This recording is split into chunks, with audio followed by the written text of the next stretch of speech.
Shalom, selamat hari Minggu Bapak Ibu Saudaraku yang diberkati dan dikasihi Tuhan.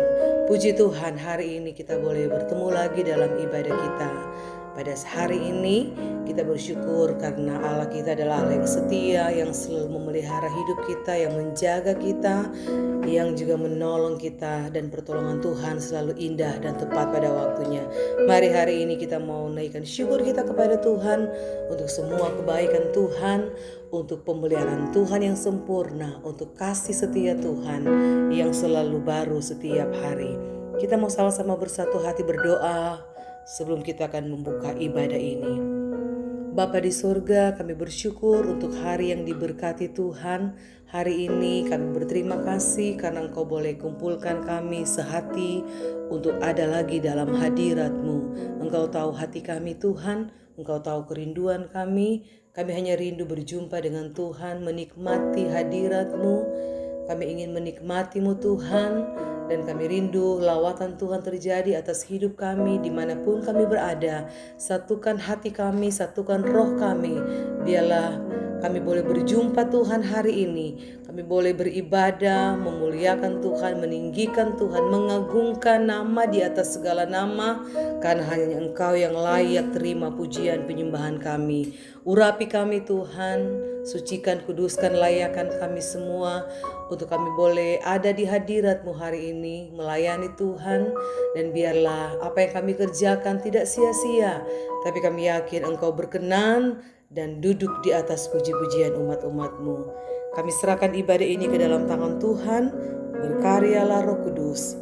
Kami akan buka ibadah ini dalam nama Tuhan Yesus Kristus. Haleluya. Amin. Puji Tuhan.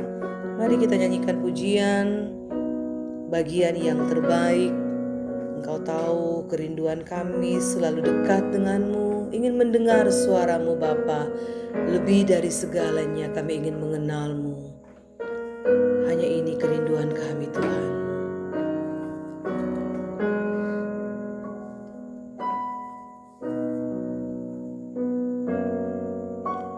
Ku ingin selalu dekat, mendengar suaramu Bapa, lebih dari segalanya. Ku ingin mengenalmu, rahasia hatimu, hanya itu rinduku,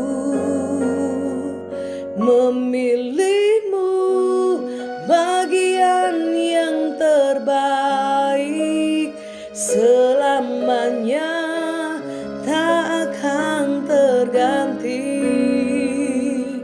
Harta yang paling berharga hanya Kau Yesus selamanya.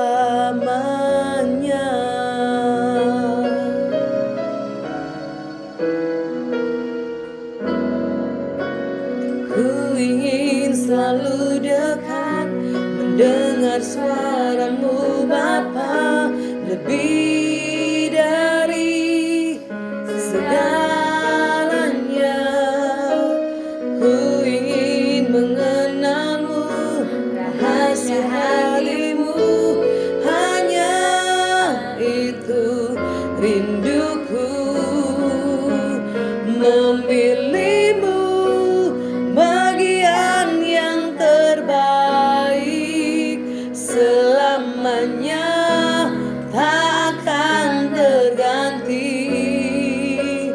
Harta yang paling berharga hanya Kau Yesus selamanya.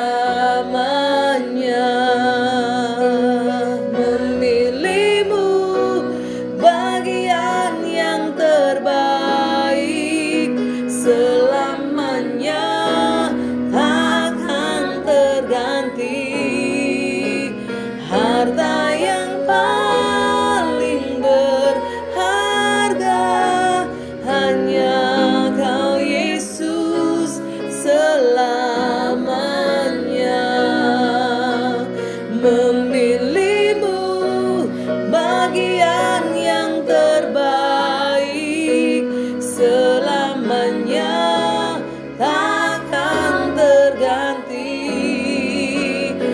harta yang paling berharga. Hanya Kau Yesus selamanya. Satu yang paling berharga, hanya Kau Yesus selamanya.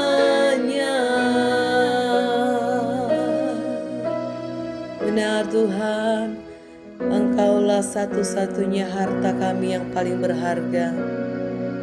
Biarlah kami tidak akan pernah menukar Engkau dengan hal duniawi ini, karena memilih-Mu adalah bagian yang terbaik dalam hidup kami. Terima kasih Tuhan Yesus. Puji Tuhan, haleluya. Haleluya, puji Tuhan. Mari kita bersorak mengagungkan nama Tuhan. Katakan, hidup yang kupilih membuatku berarti. Kita percaya bahwa setiap pilihan dan keputusan kita untuk mengiringi Yesus itu tidak sia-sia.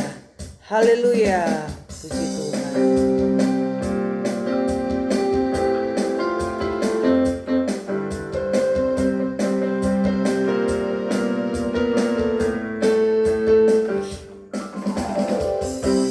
Hidup yang kupilih membuatku berarti.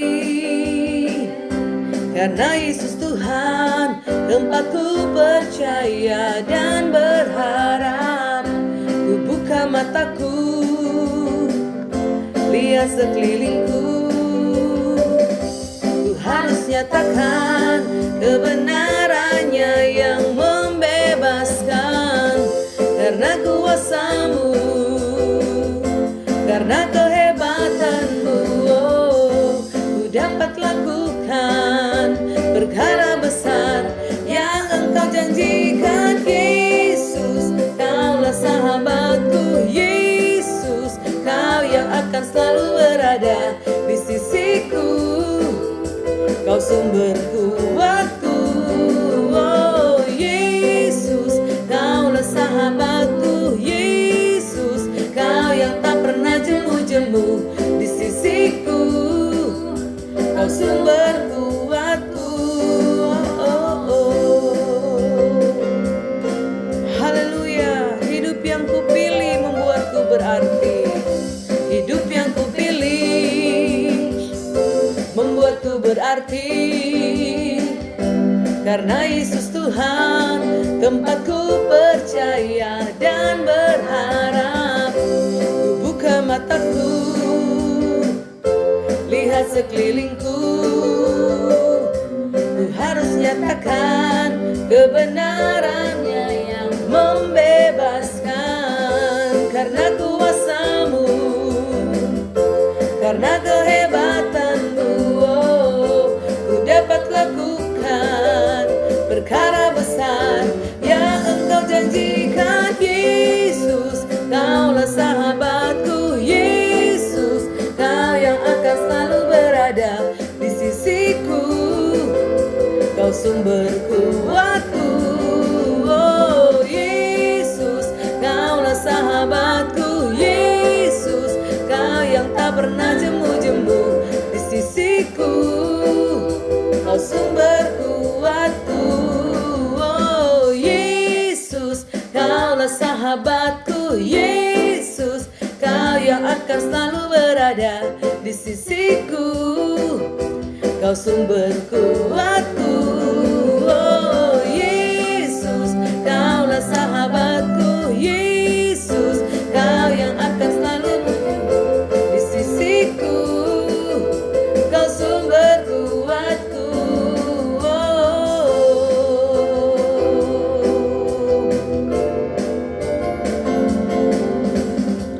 Kau sahabatku, berada di sisiku. Kau sahabatku selama-lamanya. Kau sahabatku, berada di sisiku selama-lamanya.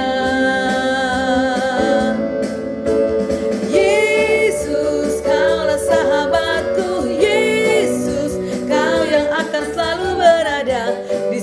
sisiku, Kau sumber kuatku. Oh Yesus, Kaulah sahabatku. Yesus, Kau yang tak pernah jemu-jemu di sisiku, Kau sumber kuatku.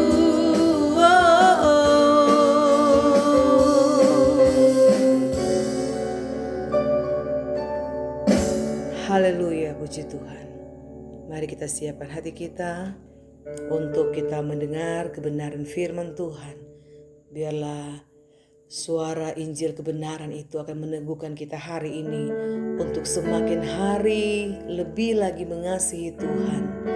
Karena kita percaya bahwa Tuhan telah terlebih dahulu mengasihi kita. Itu sebabnya dengan apa kita akan membalas segala kebaikan Tuhan. Untuk segala kasih Tuhan yang sempurna yang Tuhan telah nyatakan dalam hidup kita. Selain hari ini kita berkomitmen untuk memilih untuk setia kepada Tuhan. Apapun yang kita alami, kita percaya bahwa sampai akhir hidup kita mau nyatakan kita akan tetap menyembah Tuhan. Kita akan tetap melayani Tuhan seumur hidup kita. Sampai kita menutup mata, katakan kami mau tetap mengasihi Tuhan. Dan biarlah Tuhan mendapati kita menjadi hamba-hambanya yang setia.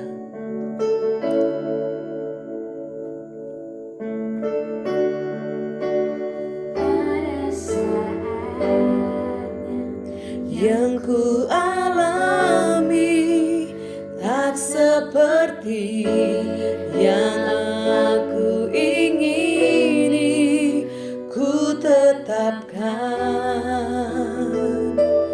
hati untuk percaya.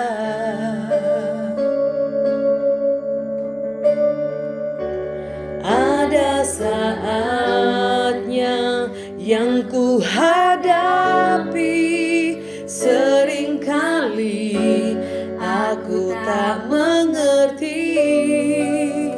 Ku memilih untuk tetap setia.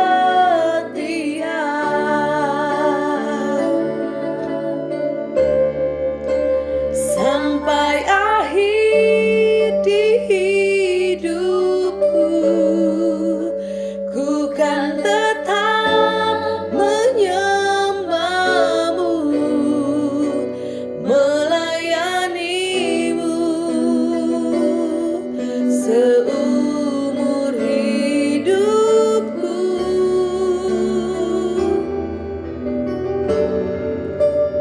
Sampai ku menutup mata, ku tetap mengasihimu. Biar kau dapati ku hambamu yang setia.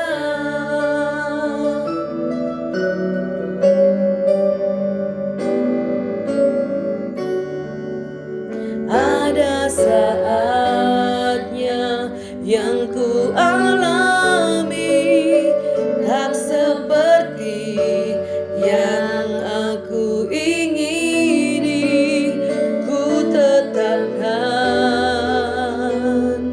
hati untuk percaya.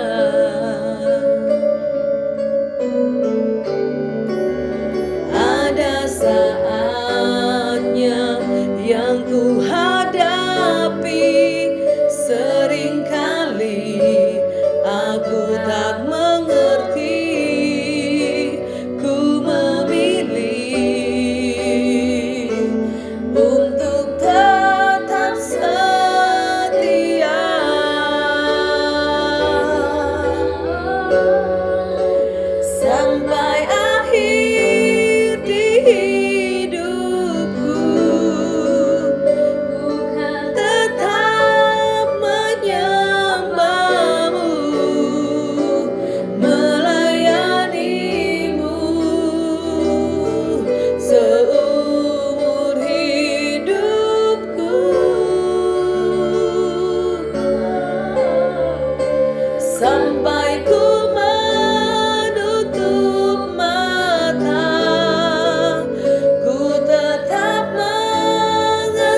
Bapa, bahwa sampai kami menutup mata, sampai akhir di hidup kami berkomitmen, kami mau tetap menyembah-Mu, melayani Tuhan seumur hidup kami.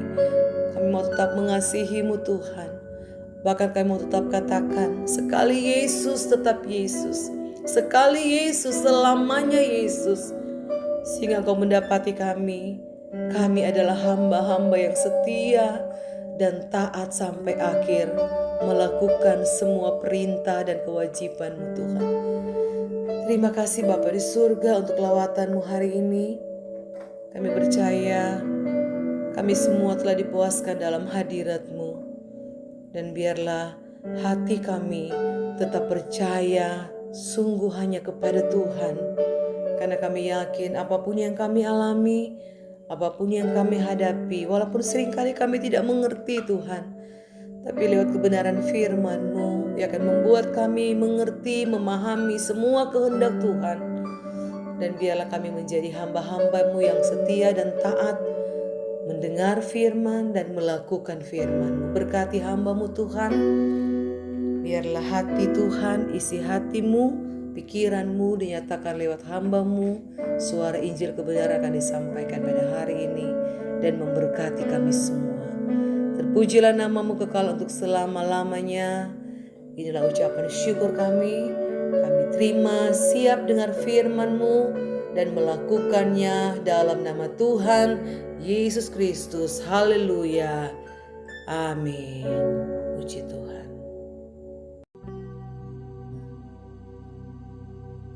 Shalom Bapak Ibu Saudara yang dikasihi Tuhan Yesus Kristus. Selamat hari Minggu. Selamat kita berjumpa kembali dalam ibadah online pada kesempatan hari ini.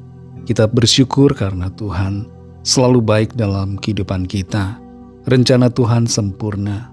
Walaupun ada kalanya kita merasa kehidupan berjalan tidak seperti harapan kita, tapi percayalah bahwa rencana Tuhan itu baik. Di balik masalah ada berkat-berkat dan rancangan Tuhan yang indah yang Tuhan sediakan. Dalam kesempatan kali ini saya akan menyampaikan firman Tuhan dengan satu tema, lihat, Rajamu datang kepadamu. Saudara yang dikasihi Tuhan, kalau kita melihat prosesi kedatangan para pemimpin dunia, para pemimpin bangsa, biasanya nuansanya begitu wow. Kadangkala sangat-sangat memberi kesan mewah. Raja atau Sultan Brunei misalnya, seringkali dia memakai kendaraan yang sangat-sangat mewah, beraksesoriskan emas, dan para pengawalnya juga begitu banyak. Presiden Indonesia, presiden kita, kalau berkunjung ke negara-negara lain menggunakan pesawat, ini adalah hal yang umum bagi para pemimpin bangsa, tapi merupakan hal yang wow sebenarnya. Di Inggris, Raja Charles mencanangkan agar tradisi raja menaiki kuda dihidupkan kembali. Prosesi kedatangan atau prosesi acara tertentu dari seorang raja atau pemimpin bangsa, kedatangannya itu menjadi satu hal yang membanggakan. Apa yang dinaiki atau dikendarai menambah kehormatan dan keagungan, dan seringkali punya makna atau simbol-simbol tertentu. Sekitar 2000 tahun yang lalu, Tuhan Yesus masuk ke Yerusalem bukan dengan kendaraan mewah, bukan dengan seekor kuda, bukan dengan menaiki unta, tapi dengan menunggangi seekor keledai muda. Dan kita akan belajar dari hal ini, saudara. Dalam kitab Sakaria pasal 9 ayat 9-10 tertulis, bersorak-soraklah dengan nyaring, hai putri Sion. Bersorak-sorailah, hai putri Yerusalem. Lihat, rajamu datang kepadamu. Ia adil dan jaya.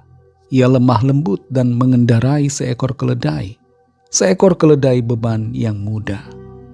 Ia akan melenyapkan kereta-kereta dari Efraim dan kuda-kuda dari Yerusalem. Busur perang akan dilenyapkan, dan ia akan memberitakan damai kepada bangsa-bangsa. Wilayah kekuasaannya akan terbentang dari laut sampai ke laut, dan dari sungai Efrat sampai ke ujung-ujung bumi. Demikian pembacaan firman Tuhan. Di sini saudara dinyatakan sebuah penglihatan dan sekaligus nubuatan dari Nabi Zakaria. Nabi Zakaria mulai melayani setelah bangsa Israel kembali dari pembuangan di Babel selama 70 tahun. Dan dia mulai bernubuat pada tahun kedua dari pemerintahan Raja Darius Histaspes yang kurang lebih sekitar tahun 520 sebelum Masehi. Sebelum Masehi maksudnya adalah sebelum Kristus. Jadi nubuatan dari Nabi Zakaria akan datangnya Mesias masuk ke Yerusalem dengan menunggangi keledai beban muda. Dia ucapkan pada tahun 520 sebelum kelahiran Kristus.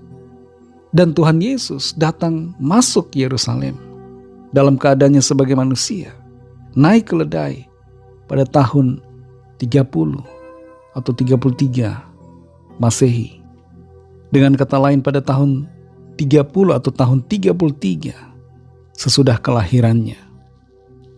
Perlu kita ketahui bahwa kalender yang kita gunakan saat ini beracuan pada kelahiran Kristus. Jadi 2026 pada saat ini maksudnya adalah 2026 tahun sesudah kelahiran Kristus. Kalau kita hitung saudara, berarti ada jangka waktu sekitar 550 tahun untuk nubuat dari Nabi Zakaria itu digenapi, terjadi menjadi kenyataan. Berbicara tentang penglihatan dan nubuatan, kalau kita perhatikan dalam Alkitab, Perjanjian Lama maupun Perjanjian Baru, ada macam-macam karunia roh. Dan dua di antaranya adalah penglihatan dan juga nubuatan. Karunia penglihatan adalah sebuah karunia dari Tuhan yang diberikan, di mana apabila kita menerima karunia penglihatan ini, maka kita dapat melihat sesuatu yang akan terjadi di depan, baik dengan cara mata kita terbuka ataupun dengan cara mata kita tertutup. Penglihatan ini bisa juga terjadi pada saat kita tidur, yang seringkali disebut sebagai mimpi. Mimpi bisa dari Tuhan, bisa dari setan, dan bisa juga hanya dari pikiran kita sendiri. Tapi kalau mimpi dari Tuhan itu pasti sangat berkesan dan kita akan menyadarinya, akan merasakan bahwa ini dari Tuhan. Tapi bagaimanapun juga mimpi perlu diuji dengan kebenaran firman Tuhan.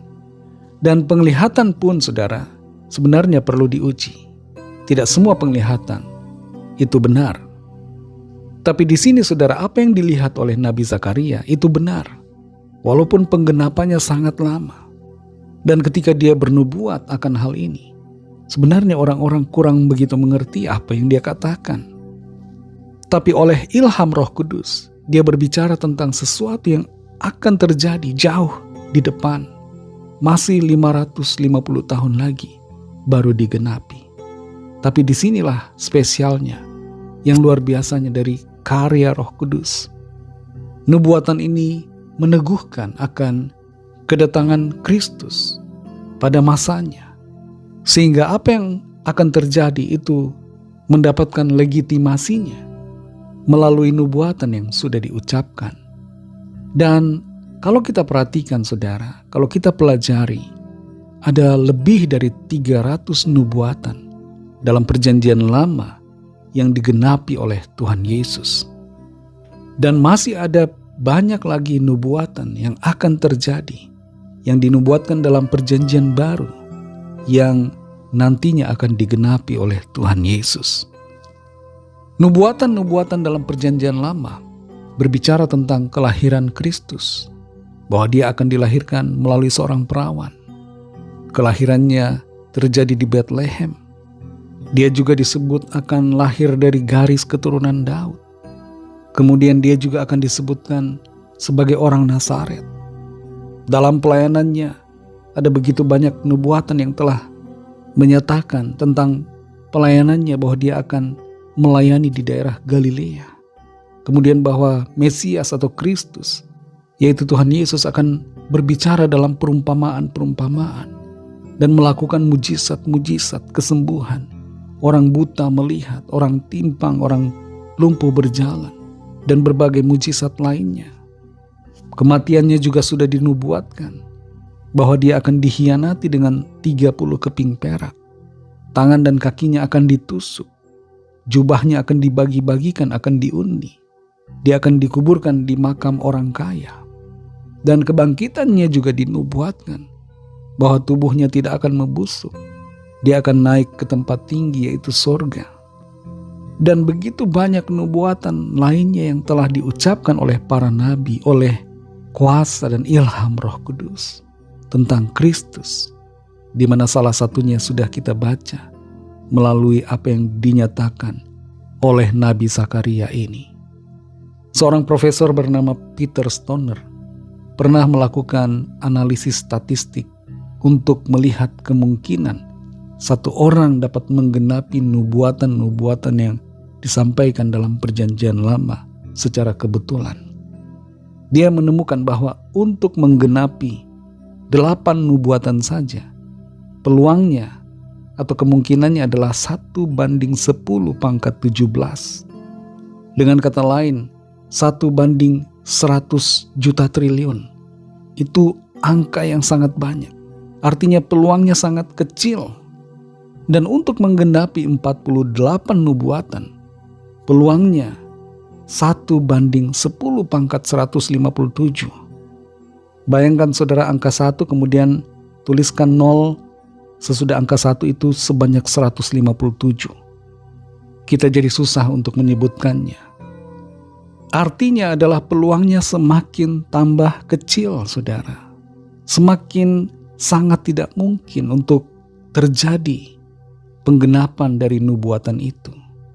Apalagi kalau 300 nubuatan. Tapi yang luar biasa, semua nubuatan itu digenapi oleh Tuhan Yesus Kristus. Penggenapan dari apa yang dinubuatkan Nabi Zakaria, kita baca dalam Matius 21 ayat 1-9. Di situ tertulis demikian. Saya akan baca semuanya, supaya saudara dapat menangkap keseluruhan kisah dan penggenapan firman Tuhan ini. Ketika Yesus dan murid-muridnya telah dekat Yerusalem dan tiba di Betfage yang terletak di Bukit Zaitun, Yesus menyuruh 2 orang muridnya dengan pesan, "Pergilah ke kampung yang di depanmu itu, dan di situ kamu akan segera menemukan seekor keledai betina tertambat dan anaknya ada dekatnya. Lepaskanlah keledai itu dan bawalah keduanya kepadaku. Dan jikalau ada orang menegur kamu, katakanlah, Tuhan memerlukannya. Ia akan segera mengembalikannya." Hal itu terjadi supaya genaplah firman yang disampaikan oleh Nabi. "Katakanlah kepada putri Sion, lihat, rajamu datang kepadamu. Ia lemah lembut dan mengendarai seekor keledai beban yang muda." Maka pergilah murid-murid itu dan berbuat seperti yang ditugaskan Yesus kepada mereka. Mereka membawa keledai betina itu bersama anaknya, lalu mengalasinya dengan pakaian mereka, dan Yesus pun naik ke atasnya. Orang banyak yang sangat besar jumlahnya menghamparkan pakaiannya di jalan. Ada pula yang memotong ranting-ranting dari pohon-pohon dan menyebarkannya di jalan. Dan orang banyak yang berjalan di depan Yesus dan yang mengikutinya dari belakang berseru, katanya, "Hosana bagi anak Daud. Diberkatilah dia yang datang dalam nama Tuhan. Hosana di tempat yang maha tinggi." Di sini saudara kita baca tentang penggenapan dari apa yang dinubuatkan oleh Nabi Zakaria. Tuhan Yesus dalam keadaannya sebagai manusia benar-benar datang masuk ke Yerusalem dengan menaiki seekor keledai beban yang muda. Penggenapan ini luar biasa dan bukan penggenapan yang dibuat-buat. Tuhan Yesus menggenapi bukan hanya 1 nubuatan ini saja, saudara, tapi ada 300 lebih nubuatan dalam Perjanjian Lama yang telah digenapinya. Dan perlu kita sadari, masih ada nubuatan dalam perjanjian baru yang akan digenapi Tuhan Yesus nanti melalui kedatangannya yang kedua kali. Itu sebabnya kita harus bersiap sedia dalam menyambut kedatangannya. Apa yang menjadi pesan firman Tuhan dari apa yang kita baca, saudara? Yang pertama adalah terimalah Tuhan Yesus sebagai Raja di hidup kita. Dia bukan hanya Raja untuk bangsa Israel, tapi Dia adalah Raja untuk kita semua. Kita perhatikan di Zakaria 9 ayat 9 dan 10. Khusus di kata-kata yang saya cantumkan di sini. Lihat, Rajamu datang kepadamu. Ia adil dan jaya. Ia lemah lembut dan mengendarai seekor keledai. Seekor keledai beban yang mudah. Wilayah kekuasaannya akan terbentang dari laut sampai ke laut, dan dari sungai Efrat sampai ke ujung-ujung bumi. Perhatikan di sini, saudara. Wilayah kekuasaannya mencakup seluruh bumi. Bukan hanya wilayah Yudea saja atau Samaria saja. Bukan wilayah Yerusalem saja atau Israel, tapi seluruh bumi. Dan ini bermakna bahwa kita semua yang ada di Indonesia, yang ada di Australia, di Amerika, di Asia, di India, dimanapun, di Eropa, Afrika, kita semua adalah di bawah pemerintahan Raja segala raja, yaitu Tuhan Yesus Kristus. Mau atau tidak mau, Dia adalah Raja atas segalanya. Dan respon kita yang seharusnya adalah menerima Dia sebagai Raja kita, sebagai Raja dalam hidup kita secara pribadi. Secara lahiriah mungkin kita ada di bawah pemerintahan seorang presiden, perdana menteri, atau seorang raja di dunia ini. Tapi kita perlu menyadari satu kebenaran yang mutlak, yang absolut, bahwa Tuhan Yesus adalah Raja dalam hidup kita. Mau atau tidak mau, Dialah Raja. Tapi sikapi dengan menerima Dia, supaya saudara dan saya sungguh-sungguh ada dalam perkenanan-Nya. Jangan ikut-ikutan orang lain yang menolak Tuhan Yesus. Bangsa Israel sebagian besar, yaitu bangsa Yahudi, menolak Tuhan Yesus. Sebagian lagi menerima Dia. Dan ada banyak bangsa-bangsa lain juga yang tidak mau menerima Tuhan Yesus sebagai Raja. Tapi kita tidak perlu ikut-ikutan dengan hal itu. Miliki sikap pribadi yang menerima Tuhan Yesus sebagai Raja dalam hidup saudara. Yang kedua, kasihi dan taati Tuhan Yesus dalam sepanjang hidup kita. Seorang raja akan ditaati, akan dikasihi oleh rakyatnya, akan dihormati. Kalau saudara ke Thailand, saudara akan melihat di sana rakyatnya begitu mencintai rajanya. Mereka sangat menghormati, dan ada aturan untuk tidak mengucapkan gosip negatif atau kata-kata miring tentang raja. Raja ditaati, dihormati di sana. Di Brunei pun, sultan dihormati. Kalau raja-raja dunia saja mendapatkan kasih dan penghormatan, serta ditaati oleh rakyatnya, mengapa kita tidak bisa mengasihi, menghormati, dan mentaati Raja di atas segala raja, yaitu Tuhan Yesus, di sepanjang hidup kita? Dia adalah Mesias, Dia adalah Raja, Dia adalah pemimpin kita. Mesias bisa berarti Raja, dan bisa berarti juga Tuhan, penguasa. Karena Dia adalah penguasa kita, maka kita seharusnya tunduk kepadanya, mentaati perintahnya. Dalam Matius 23 ayat 10, di situ Tuhan Yesus katakan, janganlah pula kamu disebut pemimpin, karena hanya satu pemimpinmu, yaitu Mesias. Maksudnya adalah bahwa Tuhan Yesus adalah satu-satunya pemimpin, karena Dialah Mesias. Dan dalam Yohanes 14 ayat 15, Tuhan Yesus katakan, jikalau kamu mengasihi aku, kamu akan menuruti segala perintahku. Bentuk dari kasih dan penghormatan kita kepada Tuhan Yesus, Raja kita, adalah menuruti segala perintahnya. Yang terakhir, saudara, yang ketiga, hiduplah dalam kedamaiannya. Kalau kita perhatikan Zakaria 9 ayat 9 sampai 10. Di situ Tuhan Yesus datang dengan keledai.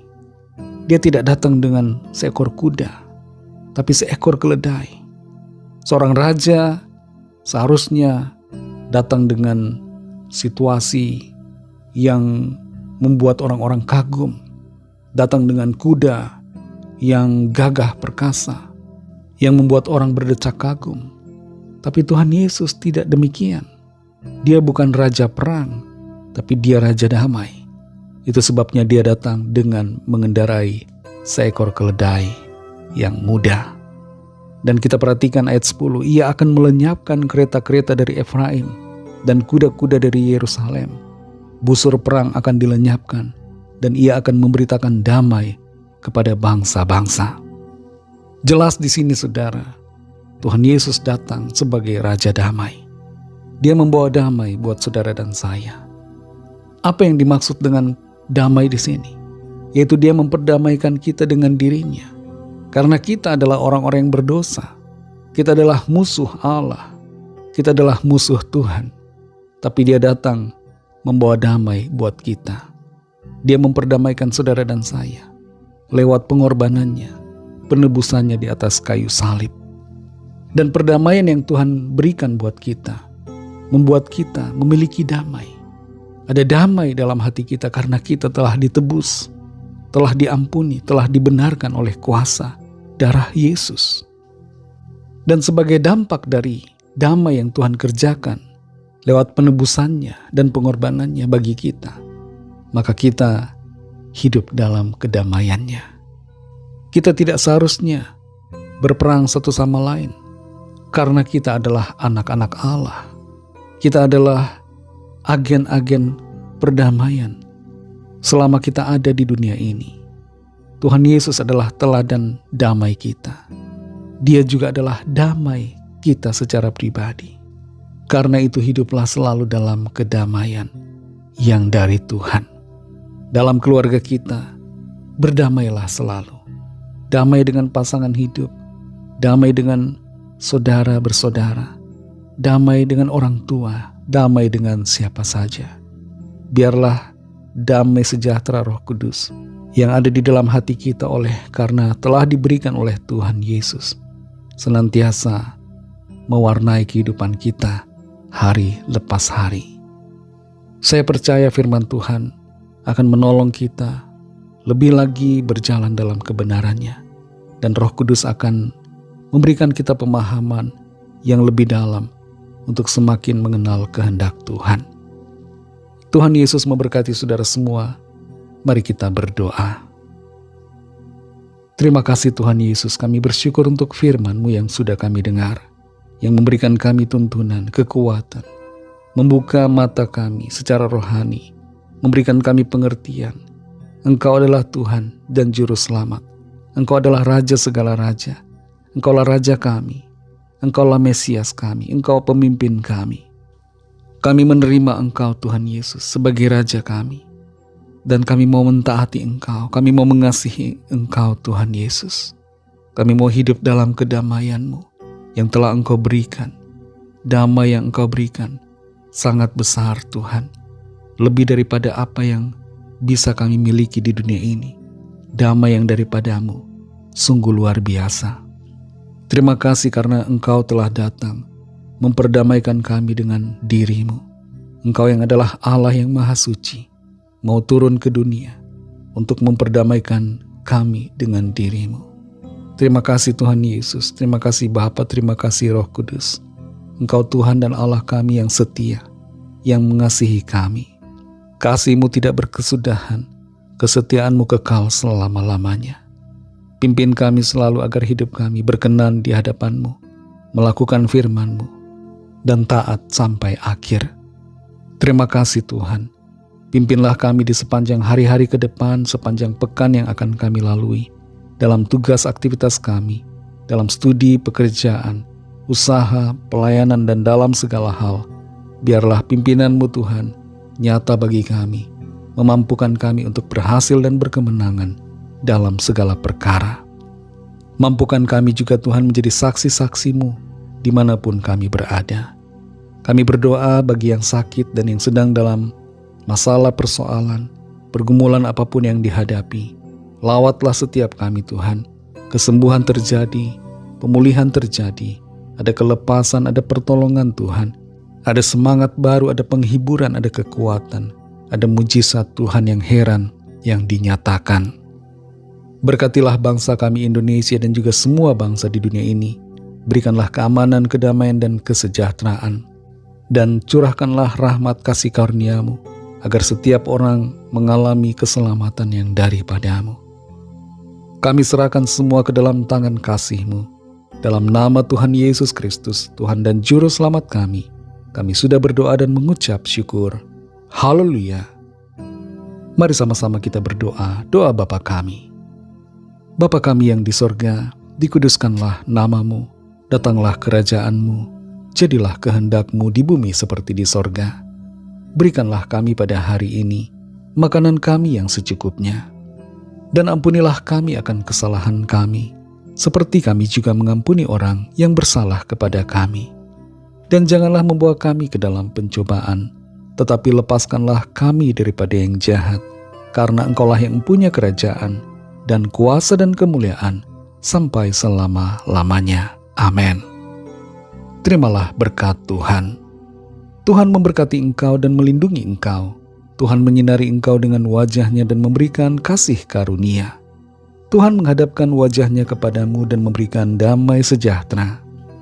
Berkat dan anugerah Allah Bapa, kasih karunia dari Tuhan Yesus Kristus, dalam persekutuan dengan Roh Kudus, menyertai saudara semua, sekarang ini dan sampai Maranatha, Tuhan Yesus datang kembali, dan bahkan sampai selama-lamanya. Dalam berkat nama Tuhan Yesus Kristus, haleluya, amin. Puji Tuhan, saudara yang dikasihi Tuhan, ibadah kita bersama-sama secara online sudah selesai, tapi ibadah kita secara pribadi kepada Tuhan terus berlanjut karena ibadah yang sejati adalah hidup kita yang dipersembahkan kepada Tuhan setiap hari. Tuhan Yesus memberkati saudara semua. Sampai jumpa dalam ibadah yang selanjutnya. Haleluya.